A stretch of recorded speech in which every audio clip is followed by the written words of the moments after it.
모세는 파란만장한 생애를 산 사람입니다. 그는 출생의 비밀을 안고 태어났습니다.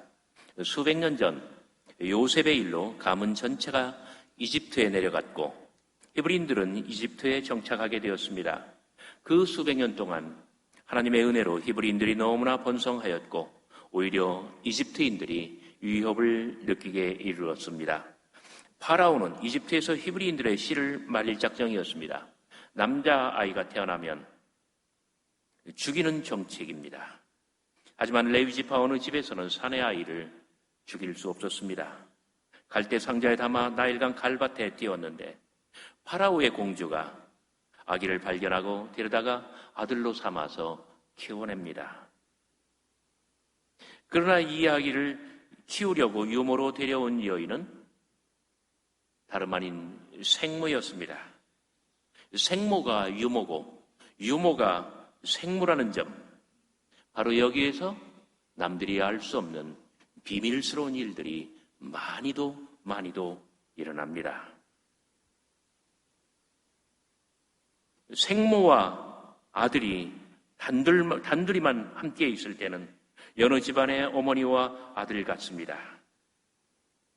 그러나 누군가 단 한 사람이라도 그 곁에 있으면 파라오의 공주가 고용한 유모와 그리고 피가 섞이지 않은 듯 공주의 아들로서 사무적인 관계입니다.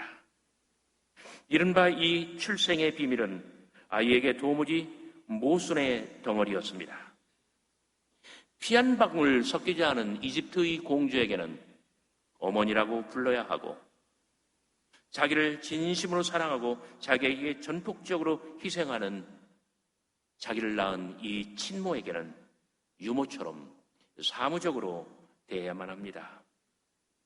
그러니 이 아이가 자라면서 마음속에 끓어오르는 정을 눌러야 하고 언제든 마음과 다른 말을 뱉어야만 합니다. 겉과 속이 다른 것이 얼마나 고통인 줄 여러분 아십니까? 모세의 처음 40년은 이런 모순과 고통으로 점철된 그런 삶이었습니다. 모세의 내면에 가장 큰 모순과 고통으로 자리 잡은 것은 바로 민족의 정체성이었습니다. 민족적인 정체성. 그가 경계인이었기 때문입니다. 오늘 제 설교의 키워드가 바로 경계인입니다. 우리는 하나님의 교회에 나와서 예배할 때는 신앙인입니다. 예배가 끝나고 가정으로 돌아가고 직장으로 돌아가면 우리는 사회인이고 생활인이 됩니다. 우리는 신앙인입니까? 아니면 사회인입니까? 이런 정체성의 혼란이 경계인이었던 모세에게도 적용되었습니다. 나는 히브리인인가? 아니면 이집트인인가? 유모로 들어온 생물은 끊임없이 내게 히브리인의 얼과 혼을 가르칩니다. 단둘이 있을 때 너는 히브리인이다. 히브리인이다. 언제나 이렇게 말해줍니다. 그렇습니다. 내 속에는 히브리인의 피가 흐르고 히브리인의 얼이 배어있고 히브리인의 혼이 가득합니다. 나는 뼛속까지 히브리인입니다. 하지만 내가 입고 있는 이 옷도 이집트 황실의 의복이고 내가 받은 공식적인 교육도 이집트 황실의 이데올로기입니다. 모든 공식적인 자리에서 내가 취해야 할 행동도 이집트 황족의 처신이어야만 합니다.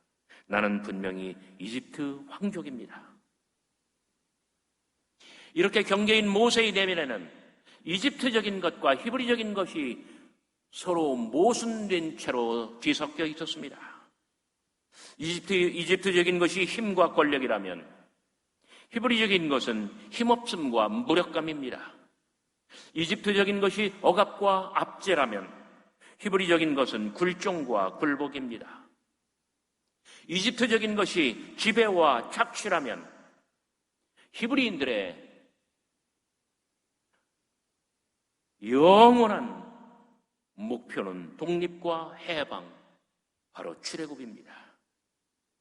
생후 40년 동안 모세의 내면에는 이렇게 완전히 서로 모순된 충동이 얽혀 있었습니다. 나는 이집트인인가 아니면 히브리인인가? 대체 나는 누구란 말인가? 40세가 되던 어느 날이었습니다. 모세는 궁궐 밖 세상으로 나아갔습니다. 궁 밖의 세상은 정말 재밌고 신기하기가 그지없습니다. 사람들이 웅성거리며 모여있는데 한판 싸움이 벌어졌습니다. 세상에서 제일 재미있는 게 불구경과 싸움 구경이라고 합니다. 그런데 가만, 이집트인과 히브리인이 뒤엉켜 싸우지 않습니까? 좌우를 살펴보았습니다. 사방을 둘러보았습니다. 보는 이가 아무도 없습니다. 다시 한번 둘러보고 또 살펴보았습니다. 분명 아무도 없었습니다. 모세는 삽시간에 이집트인을 돌로 쳐 죽이고 모래 사막에 묻어버렸습니다. 그리고 히브리인을 살려냈습니다. 어떻습니까? 모세의 행동을 분석해 보십시오. 히브리인을 구한 것은 분명 내면의 히브리적인 민족성이 발현된 것입니다. 그러나 이집트인을 왕자의 권력을 가지고 이집트인을 죽인 것은 분명 모세가 알든 모르든 인정하든 인정치 않든 그것은 이집트적인 방식이었습니다. 모세는 신이 났습니다. 못할 일이 없기 때문이었습니다. 하여 다음날 또 황실박 세상으로 나갔습니다. 오늘도 싸움판이 벌어지지 않았습니까? 가만, 이번에는 히브리인끼리 싸움이 벌어졌습니다. 자세히 살폈습니다. 분명 이 사람이 옳고 저 사람이 틀렸습니다. 모세는 다시 싸움판에 끼어들었습니다. 둘 중 나쁜 사람을 닦아 세우고 그를 나무랬습니다. 어찌 동족끼리 싸우느냐? 이래서 되겠느냐? 언제 해방되려고? 그런데 이게 웬일입니까? 돌연 그가 나를 공격해 들어옵니다. 내가 어제는 이집트인을 죽이더니 오늘은 나를 죽이려 하느냐? 낭패입니다. 하늘이 무너지는 것 같았습니다. 어제 일을 분명 본 자가 없었거늘 어찌 탄로났단 말입니까? 모세의 비행은 세상에 알려지고 말았습니다. 모세는 명실공히 살인자의 대죄를 뒤집어쓰게 되었습니다. 두려움이 파도처럼 밀려옵니다. 파라오의 칼이 모세를 찾아 죽이려고 뒤쫓아옵니다. 달리 방도가 없었습니다. 모세는 그 길로 도주하였습니다. 결국 천하의 낭인이 되어 이제는 신분을 감추고 살아야만 했습니다. 어제까지는 황실의 아들로서 최고의 신분을 누리고 살았지만 이제는 자신의 정체성과 과거를 감추고 숨어 사는 처량한 존재가 되었습니다. 어제까지는 분명 제법 민족을 논하고 해방과 독립을 이야기하고 이렇게 거대한 담론을 펼쳤지만 이제는 목숨을 부지하기에도 힘에 부칩니다. 인생이란 이렇게 처참하게 하루아침에 몰락하여 신분을 숨긴 채 그저 하루하루를 연명하는 존재가 될 수도 있습니다. 하여 나는 꿈도 없습니다. 내 인생의 목표도 없습니다. 인생의 목표가 없으니 지금 내가 어디에 있는지 좌표도 의미가 없습니다. 처음 황궁에 살던 그 40년을 뒤로하고 나는 다음 40년을 이렇게 방황하며 살았습니다. 목표도 없이 좌표도 없이. 이 40년 동안 단 한 가지 다행스러운 일이 있었다고 한다면 그것은 시보라라고 하는 여인을 만나 장가들어 어쩌면 신분을 세탁한 채 괜찮은 집안에서 처가살이를 하였다는 점입니다. 저는 정말 성경을 읽다가 신기한 점이 이런 거예요. 여러분 사람을 죽여보았어요? 질문이 끔찍하죠. 모세의 마음속에는 정말 큰 이 충격과 트라우마가 남을 수밖에 없어요. 일평생 벗어날 수 없는 그 상처, 충격, 트라우마. 어떻게 벗어날 수 있었을까? 모세가 이 여자가 많은 집, 딸이 많은 집, 말 많은 집에 살았기 때문에 그 시보라나 처제들 틈바구니에서 이 처가댁에서 정말 40년 동안 그 모든 것을 씻을 수 있었던 것 같아요. 우리 유현재 전사님 딸만 셋이잖아요. 저희 처가댁이 딸만 6입니다. 아들 둘은 이 꼽사리 껴서 있지만 늘 시끄러워요. 거기 살다 보니까 모세가 그런 데 살다 보니까 아마 그 말 많은 집에서 자기의 모든 그 상처, 충격, 트라우마를 다 씻을 수 있었던 것 같아요. 제가 구약학자한테 물어봤더니 그럴 것 같대요.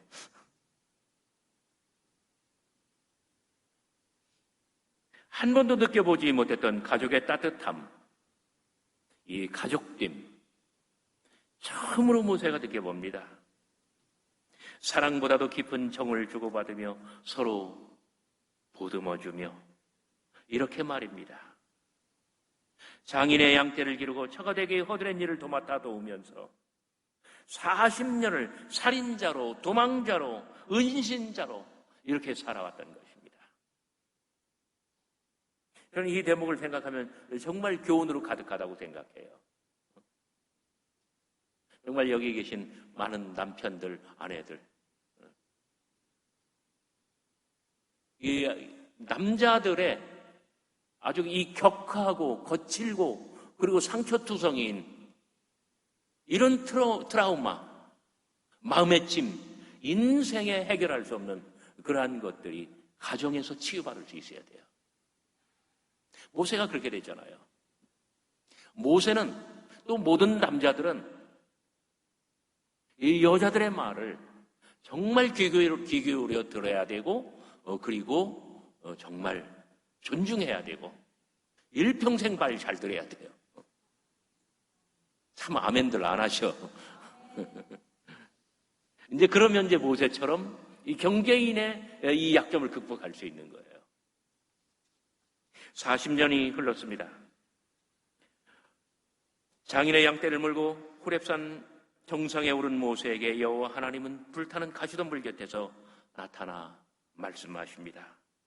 당신의 뜻을 이루라고, 당신을 위해 일하라고, 민족을 위해 헌신하라고. 9절, 이제 가라.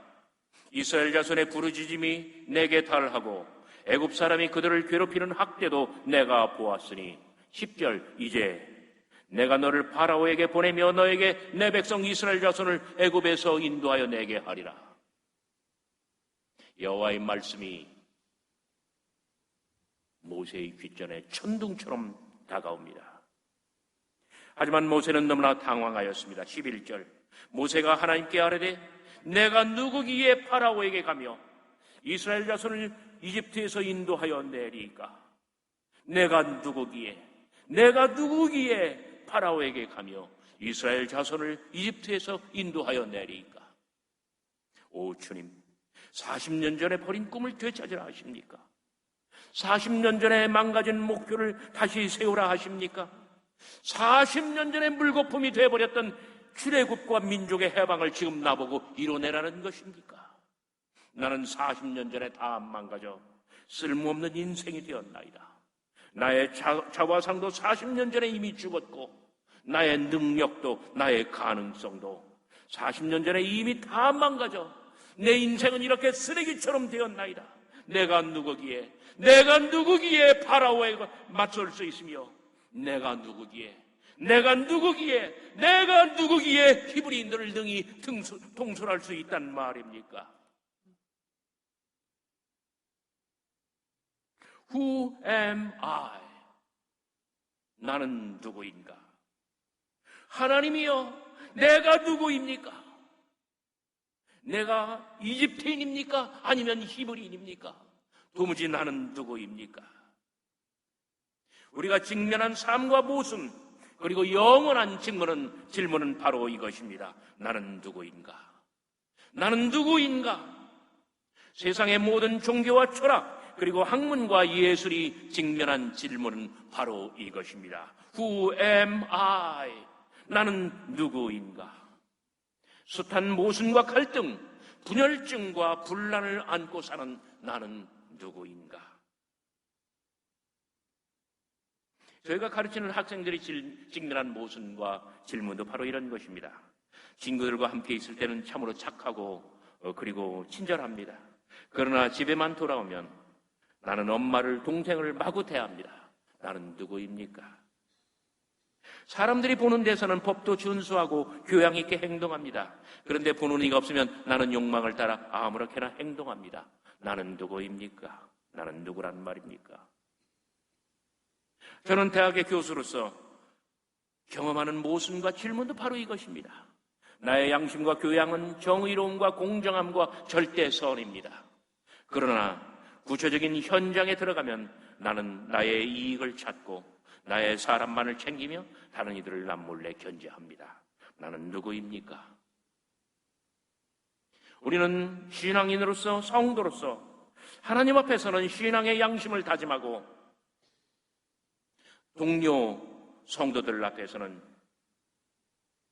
학문의 진리, 신앙의 깊이를 논하지만 그러나 엄연한 생활 현실 앞에서는 때로는 신앙도 저버리고 그리고 양심도 망각합니다. 나는 누구입니까? 나는 누구란 말입니까?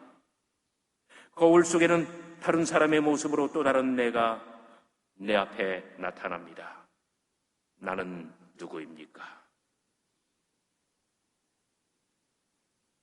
예배 중에 하나님의 말씀을 들을 때는 마음이 하늘처럼 파랗고 이상은 독수리처럼 높기만 합니다. 그러나 각박한 생활의 현장으로 돌아오면 나는 가장 작은 자, 나의 본분과 사명을 망각하는 자, 나태하는 자, 아무데도 쓸데없는 그런 무기력한 자의 다름이 아닙니다. 나는 누구입니까? 모세는 질문합니다. 오 하나님, 이집트인도 아니고 히브리인도 아닌 이 모순 덩어리로 40년 동안이나 살아온 인생을 어디다 쓰려고 부르십니까? 또 다른 40년 동안 꿈도 소망도 사라진 채 목표도 없이 좌표도 없이 이리저리 방황하여 표류한 인생을 어찌 불러 제일 막중한 사명을 맡기십니까? 내가 누구입니까? 나는 정녕 사람을 죽인 살인자이거늘 어찌 사람을 구하고 백성을 인도하라 명하십니까? 사람을 죽인 이가 어찌 사람을 구할 수 있으며 백성을 포기한 자가 어찌 백성을 구할 수 있단 말입니까? 무엇보다도 내 나이 여든 이 늙은이를 어디에 쓰려 하십니까? 내가 누구입니까? 하나님은 모순과 혼란으로 가득한 모세에게 돌발적으로 나타나 모세를 부르십니다.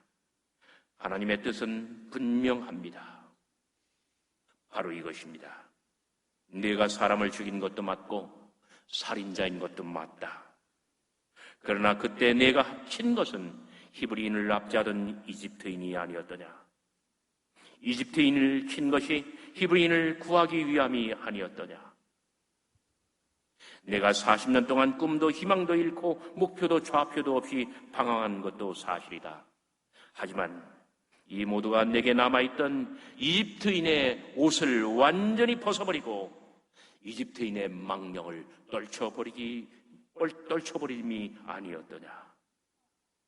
하여 이제는 모순된 경계인으로 살지 말라. 이제는 온전히 하나님의 백성 히브리인으로만 살아라. 더 이상 살인자로 쫓겨 살지 말고 이제는 나를 위해 나의 백성 히브리인들을 위해서 살라. 더 이상 식민 통치와 압제를 좌시하지도 말라. 앞으로는 내 백성을 구해내는 구원자로만 살아라. 그리하여 이 땅 위에 나의 정의, 나의 사랑, 나의 나라 온전히 이루며 살아라. 어느 날 갑자기 다가온 여호와 하나님, 내게 감당할 수 없는 사명을 맡기신 분, 그분은 누구입니까? 13절 모세가 여호와 하나님께 여쭙니다. 내가 이스라엘 백 자손에게 가서 이르기를 너희의 조상의 하나님이 나를 너희에게 보내셨다 하면 그들이 내게 묻기를 그의 이름이 무엇이냐 하리니, 그의 이름이 무엇이냐 하리니, 당신이 누구냐 하리니 내가 무엇이라고 그들에게 말하리이까? 주여, 당신은 누구십니까? 모세에게는 나는 누구인가 하는 질문과 마찬가지로 그날 자신에게 나타난 여호와 하나님께서 누구신가 하는 질문도 모세에게는 정말 중요하였습니다. 나는 누구인가? 이 질문이 모세에게는 하나님, 당신은 누구십니까? 이 질문으로 이어졌고 하나님이 누구인가를 온전히 깨달을 때 모세는 자신이 누구인가를 깨달을 수 있었던 것입니다. 하여 동족민 히브리인들에게 가서 내가 누구를 만났으며 누가 나를 그들에게 보냈다 할까 묻습니다. 민족을 해방시켜 젖과 꿀이 흐르는 땅으로 인도해낼 자 누구인가? 하나님이여, 당신은 누구십니까? 하나님이여, 당신은 어떤 이름으로 나와 내 민족에게 다가오십니까? 망가진 나를 회복시키시고 무너진 나를 일으켜 세우시는 당신은 누구십니까? 천하의 살인자를 민족의 구원자로 변화시키며 인생의 목표도 좌표도 없던 천하의 낭인을 온전히 고쳐내어 역사와 구원사의 정점을 향하여 나아가게 하는 당신은 누구십니까? 40년 동안 내게 침묵하심 같이 400년 동안 히브리 민족에게 침묵하시는 당신은 누구십니까? 오늘 나의 존재를 이토록 극적으로 변화시키는 당신은 내게 하셨듯이 민족의 운명을 변화시키고 세상의 정의와 축복을 세우시는가? 당신은 나와 내 민족에게 어떤 이름으로 나오십니까? 당돌한 모세의 질문 앞에 여호와 하나님께서는 당신을 계시하십니다. 14절 모세에게 이르시되 나는 스스로 있는 자이니, 나는 스스로 있는 자이니라. 또 이르시되 너는 이스라엘 자손에게 이같이 이르기를 스스로 있는 자가 나를 너에게 보내셨다 하라. 여러분, 스스로 있는 자 무슨 뜻입니까? 저는 세상에 저희 어머니로부터 태어났습니다. 저희 어머니는 제 어머니의 어머니로부터, 제 어머니의 어머니는 제 어머니의 어머니의 어머니의 어머니로부터 태어났고, 세상의 만물이 다 이와 같습니다. 여러분이 앉아있는 의자는 목공소에서 만들었고, 우리가 눈으로 보는 모든 것들은 다 누군가로 말미암아 세상에 존재하게 되었다는 것입니다. 그런데 세상의 모든 신들도 마찬가지입니다. 그런데 여호와 하나님만은 누구누구에 의해서 누구누구로 말미암아 세상에 존재하게 된 것이 아니라 스스로 존재하시는 분, 존재 그 자체, 세상의 모든 존재들을 존재케 한 존재 그 자체라는 뜻입니다.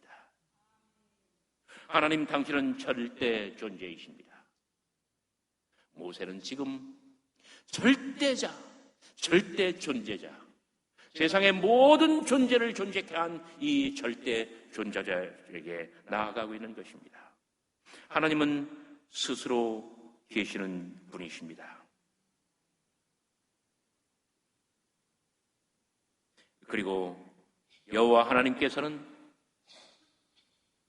불쌍한 사람들의 신음을 들으시며 그들이 세상에서 당하는 환난과 질고를 다 눈여겨보시며 누구든지 간구하는 자에게 찾아와 문제를 해결해 주시고 질고와 압제, 착취, 그들이 세상에서 당하는 그 모든 나쁜 것들을 다 해결해 주시는 분이심을 믿으시기를 바랍니다. 모세는 그날 자신이 누구인지 깨닫고 참 하나님을 알게 되었습니다. 그리하여 나이 80에 히브리인으로서의 완전한 정체성을 확립하고 이제는 히브리 백성을 해방시켜 출애굽의 위대한 꿈과 역사를 이루는 역사의 인물로 다시금 태어납니다. 저는 오늘 설교 중에 여러분들에게 여쭤보았습니다. 여러분들은 신앙인인가 아니면 생활인인가?